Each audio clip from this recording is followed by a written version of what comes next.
जय गुरु, कैसे हैं आप सब। हमारे YouTube चैनल पटना सत्संग बिहार को सब्सक्राइब करें और बेल आइकन को दबाना ना भूलें, जिससे आप हमसे जुड़े रहेंगे और सारे न्यू वीडियोस भी देख पाएंगे। धन्यवाद।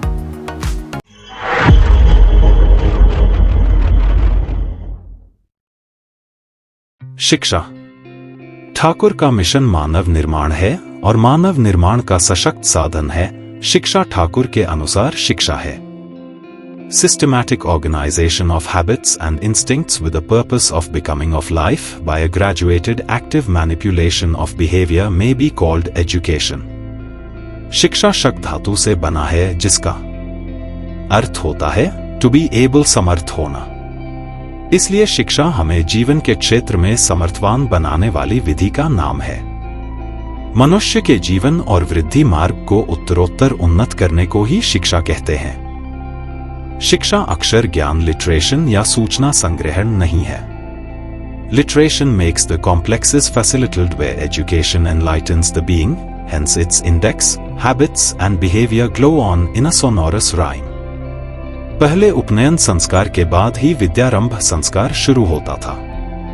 उपनयन द्वारा हमारी दो आंखों के अलावा एक तीसरी आंख खोलने की प्रक्रिया विद्यारंभ से शुरू हो जाती थी और तीसरी आंख हमारे अंदर विवेक जगाकर ज्ञान अज्ञान अच्छे बुरे में भेद सिखाते हुए अस्तित्व और विकास के मार्ग पर अग्रसारित करती थी। जैसा ऊपर कहा जा चुका है, शिक्षा शब्द शक धातु से बना है, जबकि विद्या शब्द की उत्पत्ति विद से हुई है। इसलिए विद्या का अर्थ हुआ जानना। ये दोनों शब्द एक ही क्रिया के पर्याय हैं। यह क्रिया जन्म जन्मांतर 24 घंटे चलती रहती है। हम कदम कदम पर कुछ न कुछ हर क्षण सीख कर सर्मथवान बनते ही रहते हैं। यह कभी पूर्ण नहीं होती है। क्रिया अनुभूति की जननी है। अनुभव अनुभूति पर आधारित ज्ञान को ही शिक्षा या विद्या कहा जाता है। शिक्षा को वैशिष्ट्यपूर्ण ही होना चाहिए। हम सभी जन्म से ही कुछ न कुछ विशिष्टता लेकर ही पैदा होते हैं। एक ब्राह्मण यदि सच्चे अर्थ में ब्राह्मण है तो उसकी संतान ज्ञान विज्ञान की विशिष्टता लेकर पैदा होती है। एक लोहार का लड़का आधी लोहारगिरी सीखकर पैदा होता है। धुरंधर योद्धा का पुत्र अभिमन्यु आधी युद्ध विद्या सीखकर ही पैदा हुआ था। कोणार्क मंदिर का कलश स्थापित करने वाला 12 वर्षीय बालक आदि भवन निर्माण कला सीखकर ही पैदा हुआ था। शिक्षा का काम उस सुसुप्त वैशिष्ट्य को उभार कर मात्र सही रास्ता दे देना है। वही शिक्षा समर्थ होती है। ठाकुर आगे कहते हैं, To bring out and materialize a congruity from among varieties and unify them meaningfully, discovering their relation to existence is the essence of education.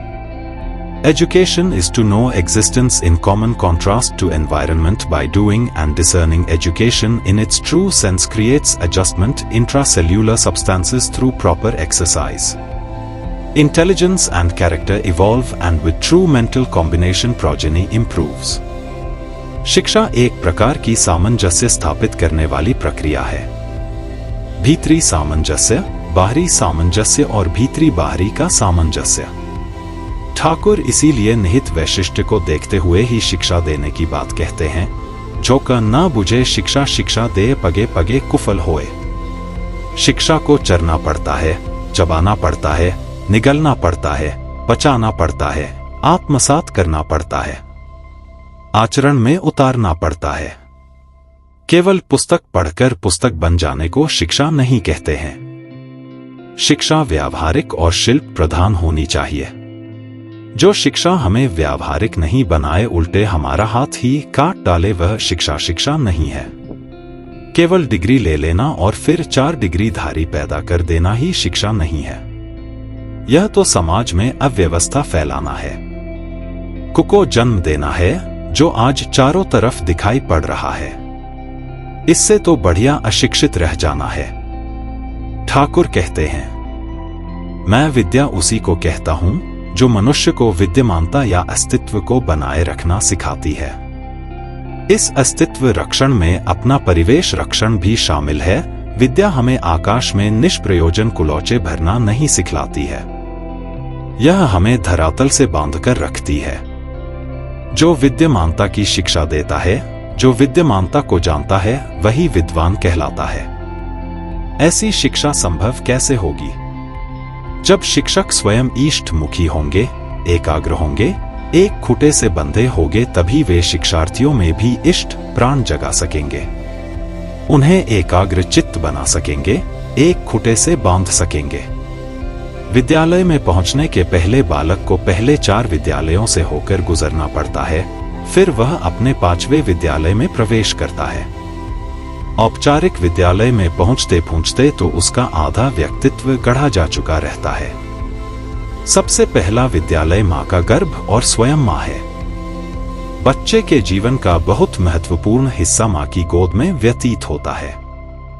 दूसरा विद्यालय उसके पिता होते हैं, तीसरा विद्यालय उसका परिवार होता है और चौथा विद्यालय उसका पड़ोस होता है। इतने विद्यालयों में पढ़ने के बाद ही वह 5वें विद्यालय में प्रवेश लेता है। कहा जाता है कि बच्चा तो कच्चा धड़ा होता है। बचपन में जैसी छाप उस घड़े पर पड़ती है, वही छाप घड़े के पक जाने पर ज्यों की त्यों अंकित रहती है। इसे अगर हम यूं कहें तो ज्यादा अच्छा होगा। बच्चा तो छोटा सा एक पेड़ है। इस पेड़ के तने पर अगर हम राम लिख देते हैं तो पेड़ जैसे जैसे बड़ा होता है, उसके तने पर खुदा हा राम भी आकार में बड़ा होता जाता है। विद्यालयों का काम तो उस पेड़ को अनुकूल वातावरण देना मात्र है, उसके अस्तित्व और विकास में सहायक होना है। मनुष्य केवल हाथ पैर, मुंह, नाक, कान, आंख आदि का योग नहीं है। यह शरीर केवल 5 भूतों पृथ्वी, आकाश, जल, अग्नि और वायु से निर्मित शरीर ही नहीं है। इसमें मन, बुद्धि, विवेक, इंद्रियां और सबसे बड़ी चीज आत्मा का वास होता है। वह भूत से जुड़ा हुआ वर्तमान में रहने वाला, भविष्य की ओर उन्मुख एक विकासशील प्राणी है। वह ब्रह्मांड से जुड़ा हुआ है। उसका संबंध इस लोक और परलोक दोनों से है। ऐसे मनुष्य की शिक्षा देने वाली पद्धति, प्रणाली एकांगी नहीं बल्कि समग्र होनी चाहिए। शरीर, मन, बुद्धि, विवेक, इंद्रियों और आत्मा सबको शिक्षित करना है, उसे उसकी समग्रता में। यही दृष्टिकोण आजकल होलिस्टिक अप्रोच टू एजुकेशन कहलाता है। होलो एक ग्रीक शब्द है जिसका अर्थ संपूर्ण होता है। ठाकुर इसके सबसे बड़े हिमायती है। वे शरीर को स्वस्थ रखकर मानसिक, बौद्धिक, विवेकपूर्ण और आत्मिक विकास के लिए समग्र शिक्षा की बातें करते हैं। ऐसी समग्र शिक्षा प्राप्त कर ही मनुष्य पशु मानव से नर मानव फिर देव मानव बनता है। ज्यों ज्यों वह शिक्षित होता जाता है, वह बौद्धिक और विवेकी बनता चला जाता है। केवल बौद्धिक विकास से काम नहीं चलेगा। बुद्धि ने तो हमें आज सभ्यता की चरम सीमा पर पहुंचा दिया है। बौद्धिक विलास ही आज की सब समस्याओं की जड़ में है। विवेक बौना होता जा रहा है। समग्र शिक्षा ही उसे विवेकशील बना सकती है। जब वह विवेक की चढ़ाई चढ़ना शुरू कर देता है, उसका स्वार्थ पतला से पतला होता चला जाता है। वह पशु मानव से नर मानव फिर देव मानव तक पहुंच जाता है। देव मानव ही असली ब्राह्मण है, जो केवल देना ही जानता है, लेना नहीं। मनुष्य मक्खी मानुष से मधुमक्खी मानुष में बदल जाता है। मक्खी मानुष की तुम जितनी ही भलाई करना चाहो, वे अपनी दुष्टता से बाज नहीं आते हैं। गंदी जगहों में बैठकर गंदगी बटोर कर सारे समाज में गंदगी ही फैलाते हैं, रोगाक्रांत ही करते हैं। दूसरी तरफ मधुमक्खी मानुष है जो कांटे की भी परवाह नहीं करते हैं। सभी जगह से अच्छाई ही ग्रहण करते हैं और उसका संचय करते हैं। दुष्ट से दुष्ट मनुष्य में से भी शहद रूपी अच्छाई निकाल ही लेते हैं, उसके लिए उन्हें कितना ही कांटे क्यों न चुभे। फिर वे संचित मधु को समाज में बांट देते हैं। इसी को ठाकुर मनुष्य को होल बीइंग, पूर्ण सत्ता में ढालने की बात कहते हैं। बिना होल बीइंग में ढाले हुए होल एनर्जी अनलॉक्ड नहीं होगी। ऐसी शक्ति का स्रोत तभी उमड़ेगा जब हम शिक्षा द्वारा, आदर्श युक्त शिक्षा द्वारा, समग्र शिक्षा द्वारा मनुष्य में फिजियोलॉजिकल और साइकोलॉजिकल बैलेंस, समन्वय स्थापित नहीं कर देते हैं। जब सेंसरी और मोटर नर्व्स में समन्वय स्थापित कर देते हैं तो शरीर सहायता करता है मानसिकता की और मानसिकता सहायता करती है शरीर की। मनुष्य का आत्मिक विकास होता चला जाता है। लिखना पढ़ना सीखने के बाद ऐसी शिक्षा की व्यवस्था करनी है कि चाहे जो विषय पढ़ाया जाए उसका इकोनॉमिक, प्रैक्टिकल और सोशल एस्पेक्ट जरूर हो। सभी स्तर में एग्रीकल्चर, इंडस्ट्रियल ट्रेनिंग अनिवार्य होनी चाहिए। मैकेनिकल, टेक्नोलॉजिकल, इंडस्ट्रियल और कमर्शियल एडजंक्ट्स पर जोर देना चाहिए। ठाकुर व्यावसायिक शिक्षा के पक्षधर हैं, इसीलिए वे कहते हैं कि छात्रगण पढ़ते समय परिवेश के प्रयोजन की पूर्ति कर थोड़ी बहुत आय उपार्जन कर सके। परिवेश के साथ उनका आदान प्रदान हमेशा बना रहना चाहिए, तभी जाकर कोरे दूंटे जगन्नाथ नहीं पैदा होगे। ठाकुर शिक्षा के बारे में अंतिम रूप से कहते हैं, Education in its real form is to unfold the characteristics that are latent within. मानव में ऐसी कौन सी विशिष्टताएं छिपी हैं जिसे शिक्षा बाहर निकालकर हमारे व्यक्तित्व में सामंजस्य लाती है। व्यक्ति व्यक्ति में और व्यक्ति और उसके परिवेश में सामंजस्य लाती है। मनुष्य स्वभावतः एक बौद्धिक और विवेकी प्राणी है। उसके अंदर बुद्धि, विवेक और अन्यान्य मानवीय गुण जैसे सहयोग, पारस्परिकता, सामाजिकता, संवेदना, सहानुभूति, दया आदि गुण छिपे रहते हैं। उसके अंदर का ख, ग तो छिपा नहीं रहता है। इन सुसुप्त गुणों को बाहर निकालकर इन्हें जागृत कर मानव विकास में लगाना ही तो शिक्षा है। क, ख, ग तो माध्यम है उपरोक्त गुणों को व्यक्त करने का। वे शिक्षा तो हैं ही नहीं। मनुष्य में दुर्गुण भी होते हैं। जिस प्रकार खेत में खरपतवार भी होते हैं, धान, गेहूं के पौधे भी होते हैं, उसी प्रकार मनुष्य में भी सद्गुण और दुर्गुण दोनों होते हैं। जैसे एक किसान खरपतवारों को चून चून कर खेत की निराई, गुड़ाई करता है और फलस्वरूप पौधे बढ़ते चले जाते हैं, वैसे ही शिक्षा और शिक्षक का काम तो मनुष्य में छिपे दुर्गुणों की निराई करना और अच्छे गुणों को बाहर निकालना मात्र ही है। शिक्षण प्रक्रिया एक निरंतर चलने वाली प्रक्रिया है। मनुष्य हर घड़ी किसी न किसी से कुछ न कुछ सीखता ही रहता है। शिक्षण प्रक्रिया के प्रमुख अंग हैं: 1. माता पिता, 2. शिक्षक, 3. शिक्षार्थी, 4. शिक्षण का परिवेश।